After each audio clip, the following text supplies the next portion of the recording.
ನನ್ನೆಲ್ಲ ಪ್ರೀತಿಯ ವೀಕ್ಷಕರಿಗೆ ನನ್ನ ಪ್ರೀತಿಯ ನಮಸ್ಕಾರಗಳು.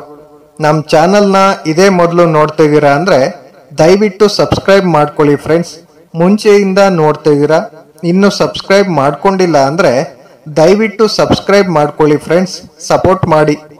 ಕೆಲವೊಮ್ಮೆ ಕುಟುಂಬಕ್ಕೆ ಆಧಾರವಾಗಿದ್ದವರು ಮರಣ ಹೊಂದಿದರೆ ಕುಟುಂಬದ ಇತರ ಸದಸ್ಯರು ಆರ್ಥಿಕ ಸಮಸ್ಯೆಯಿಂದ ಕಷ್ಟಪಡುತ್ತಾರೆ. ಆದರೆ ಒಬ್ಬ ಮನುಷ್ಯ ತನ್ನ ಜೀವಿತಾವಧಿಯಲ್ಲಿ ಕೆಲವೊಂದು ಕೆಲಸಗಳನ್ನು ಮಾಡಿದರೆ ಆತನ ಸತ್ತ ನಂತರವೂ ಆತನ ಕುಟುಂಬ ಬಹಳ ಖುಷಿಯಾಗಿರುತ್ತದೆ. ಈ ವಿಚಾರವಾಗಿ ಆಚಾರ್ಯ ಚಾಣಕ್ಯ ಏನು ಹೇಳಿದ್ದಾರೆ ನೋಡೋಣ. ಆಚಾರ್ಯ ಚಾಣಕ್ಯ ಒಬ್ಬ ಮಹಾನ್ ತತ್ವಜ್ಞಾನಿ ಮತ್ತು ಅರ್ಥಶಾಸ್ತ್ರಜ್ಞ. ಜನರು ಸುಖ ಸಂತೋಷದಿಂದ ಜೀವನ ನಡೆಸಲು ಬೇಕಾದ ಎಷ್ಟೋ ಸಲಹೆಗಳನ್ನು ಚಾಣಕ್ಯ ನೀಡಿದ್ದಾರೆ. ಮನುಷ್ಯರು ಮತ್ತು ಪ್ರಾಣಿಗಳ ನಡುವೆ ಅನೇಕ ಸಾಮ್ಯತೆಗಳಿವೆ, ಆದರೆ ಜ್ಞಾನ ಮತ್ತು ಬುದ್ಧಿವಂತಿಕೆ ಮಾತ್ರ ಮನುಷ್ಯನನ್ನು ಪ್ರಾಣಿಗಳಿಂದ ಪ್ರತ್ಯೇಕಿಸುತ್ತದೆ ಎಂದು ಚಾಣಕ್ಯ ಹೇಳುತ್ತಾರೆ. ಮನುಷ್ಯ ಕೆಲವೊಮ್ಮೆ ತಿಳಿದೋ ತಿಳಿಯದೆಯೋ ಕೆಲವು ಪ್ರಮುಖ ಕಾರ್ಯಗಳನ್ನು ಮರೆತು ಬಿಡುತ್ತಾರೆ. ಪರಿಣಾಮವಾಗಿ ಅವರ ಸಾವಿನ ನಂತರ ಆ ಪರಿಣಾಮಗಳನ್ನು ಅವರ ಕುಟುಂಬ ಅನುಭವಿಸಬೇಕಾಗುತ್ತದೆ. ಒಬ್ಬ ವ್ಯಕ್ತಿಯು ತನ್ನ ಜೀವನವನ್ನು ಸಾರ್ಥಕಗೊಳಿಸಲು ಕೆಲವು ಕೆಲಸಗಳನ್ನು ಮಾಡಬೇಕು. ಹಾಗೆ ಮಾಡಿದರೆ ಮಾತ್ರ ಅವನ ಸಾವಿನ ನಂತರವೂ ಅವನ ಕುಟುಂಬ ಸುಖವಾಗಿ ಬದುಕುತ್ತದೆ ಎಂದು ಚಾಣಕ್ಯ ಹೇಳುತ್ತಾರೆ. ಹಾಗಾದರೆ ಆ ವಿಚಾರಗಳು ಏನು ಎಂಬುದನ್ನು ನೋಡೋಣ. ಹಣ ಉಳಿತಾಯ ಮಾಡಿ. ಜವಾಬ್ದಾರಿಗಳನ್ನು ನಿರ್ವಹಿಸಲು ಹಣದ ಅಗತ್ಯವಿದೆ, ಆದರೆ ನೀವು ಮಾಡಿದ ಸಂಪಾದನೆಯಲ್ಲಿ ಸ್ವಲ್ಪವಾದರೂ ಉಳಿತಾಯ ಮಾಡಿ. ಕೈ ತುಂಬ ಸಂಪಾದನೆ ಇದೆ ಎಂದು ಬೇಕಾಬಿಟ್ಟಿ ಖರ್ಚು ಮಾಡುವುದನ್ನು ಮೊದಲು ನಿಲ್ಲಿಸಿ. ಈ ಹಣವು ನಿಮ್ಮನ್ನು ಮತ್ತು ನಿಮ್ಮ ಕುಟುಂಬವನ್ನು ಕಷ್ಟದ ಸಮಯದಲ್ಲಿ ಕಾಪಾಡುತ್ತದೆ. ಹೀಗೆ ಮಾಡಿದರೆ ನಿಮಗೆ ಆರ್ಥಿಕ ಬಿಕ್ಕಟ್ಟು ಎದುರಾದಾಗ ಬೇರೆಯವರ ಸಹಾಯ ಅವಶ್ಯಕತೆ ಇರುವುದಿಲ್ಲ. ಅನಾವಶ್ಯಕ ಖರ್ಚು ಮಾಡದೆ ಹಣ ಉಳಿಸುವತ್ತ ಗಮನ ಹರಿಸುವವರಿಗೆ ಬಡತನ, ಸಂಕಷ್ಟ ಎಂದಿಗೂ ಎದುರಾಗುವುದಿಲ್ಲ.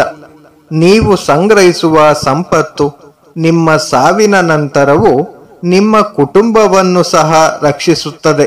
ಜವಾಬ್ದಾರಿಗಳನ್ನು ಪೂರೈಸಬೇಕು.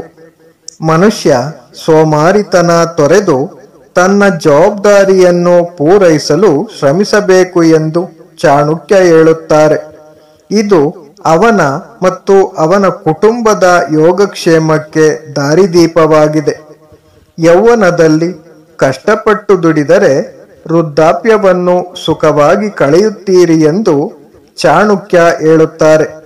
ಚಾಣಕ್ಯನ ಪ್ರಕಾರ ನಿಮ್ಮ ಪ್ರಸ್ತುತ ಸಂದರ್ಭಗಳನ್ನು ನೆನಪಿಡಿ. ಆರೋಗ್ಯ ಮತ್ತು ಕುಟುಂಬ ಚೆನ್ನಾಗಿರಲು ಏನೆಲ್ಲ ಮಾಡಬಹುದೋ ಅದನ್ನು ತಪ್ಪದೆ ಜವಾಬ್ದಾರಿಯಿಂದ ನಿರ್ವಹಿಸಿ ಕಷ್ಟಪಟ್ಟು ಕೆಲಸ ಮಾಡಿ. ವಿನಯವಂತರಾಗಿರಿ.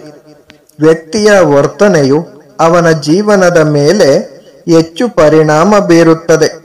ಚಾಣಕ್ಯನ ಪ್ರಕಾರ ನಿಮ್ಮ ವರ್ತನೆಯಲ್ಲಿ ವಿನಯವಂತಿಕೆ ಮತ್ತು ನಿಮ್ಮ ಮಾತಿನಲ್ಲಿ ಎಂದಿಗೂ ಸಂಯಮ ಬಹಳ ಮುಖ್ಯ. ನಡವಳಿಕೆಯಿಂದ ಗೌರವವನ್ನು ಗಳಿಸುವ ವ್ಯಕ್ತಿಯು ಜೀವನದಲ್ಲಿ ಸಮಸ್ಯೆಗಳನ್ನು ಎದುರಿಸುವುದಿಲ್ಲ. ಅಂಥವರಿಗೆ ಸಹಾಯ ಮಾಡಲು ಅನೇಕರು ಮುಂದೆ ಬರುತ್ತಾರೆ. ನಿಮ್ಮ ಖ್ಯಾತಿ, ನಿಮ್ಮ ಒಳ್ಳೆತನ ಸಾವಿನ ನಂತರವೂ ನಿಮ್ಮ ಕುಟುಂಬವನ್ನು ಕಾಪಾಡುತ್ತದೆ. ಅಗತ್ಯವಿರುವವರಿಗೆ ಸಹಾಯ ಮಾಡಿ. ಚಾಣಕ್ಯನು ದಯೆ ಮತ್ತು ಸಹಾನುಭೂತಿಯ ಶಕ್ತಿಯನ್ನು ನಂಬುತ್ತಾರೆ. ಆದ್ದರಿಂದ ಇತರರಿಗೂ ಅದನ್ನೇ ಹೇಳುತ್ತಾರೆ. ದಯೆ ಹಾಗೂ ಪ್ರೀತಿಯಿಂದ ಕಷ್ಟದಲ್ಲಿರುವವರಿಗೆ ಸಕಲ ಸೌಲಭ್ಯ ಕಲ್ಪಿಸಬೇಕು. ಹೀಗೆ ಮಾಡುವುದರಿಂದ ದೇವರ ಕೃಪೆಗೆ ಪಾತ್ರರಾಗಬಹುದು. ಇದು ಜೀವನದಲ್ಲಿ ಹೆಚ್ಚು ಸಮೃದ್ಧಿ ಮತ್ತು ಸಂತೋಷಕ್ಕೆ ಕಾರಣವಾಗುತ್ತದೆ. ಮರಣ ನಂತರ ನಿಮ್ಮ ಕುಟುಂಬಕ್ಕೂ ನೀವು ಮಾಡಿದ ಪುಣ್ಯದ ಫಲ ಸಿಗುತ್ತದೆ. ಹಿರಿಯರಿಗೆ ಗೌರವ ಕೊಡಿ. ಚಾಣಕ್ಯನ ನೀತಿಶಾಸ್ತ್ರದಲ್ಲಿ ಎಲ್ಲರಿಗೂ ದಯೆ ಮತ್ತು ಸೌಜನ್ಯವನ್ನು ತೋರಿಸುವ ಪ್ರಾಮುಖ್ಯತೆಯನ್ನು ಚಾಣಕ್ಯ ಒತ್ತಿ ಹೇಳಿದ್ದಾನೆ. ಕುಟುಂಬದ ಸದಸ್ಯರು ಸೇರಿದಂತೆ ಇತರರೊಂದಿಗೆ ವಿನಮ್ರ ಮತ್ತು ಸೌಮ್ಯವಾಗಿರುವ ವ್ಯಕ್ತಿಯು ಸಂತೋಷದ ಜೀವನ ನಡೆಸಬಹುದು. ಪೋಷಕರು, ಶಿಕ್ಷಕರು ಮತ್ತು ಇತರ ಹಿರಿಯರ ಬಗ್ಗೆ ಸಹಿಷ್ಣುತೆ ಮತ್ತು ಗೌರವವು ವ್ಯಕ್ತಿಯ ಜೀವನದಲ್ಲಿ ಸಂತೋಷ ಮತ್ತು ಶಾಂತಿಯನ್ನು ತರುತ್ತದೆ. ಹಿರಿಯರಿಗೆ ನೀವು ನೀಡುವ ಗೌರವದಿಂದ ಸಾವಿನ ನಂತರವೂ ಇತರರು ನಿಮ್ಮಲ್ಲಿರುವ ಈ ಗುಣಗಳನ್ನು ನೆನಪಿಸಿಕೊಳ್ಳುತ್ತಾರೆ.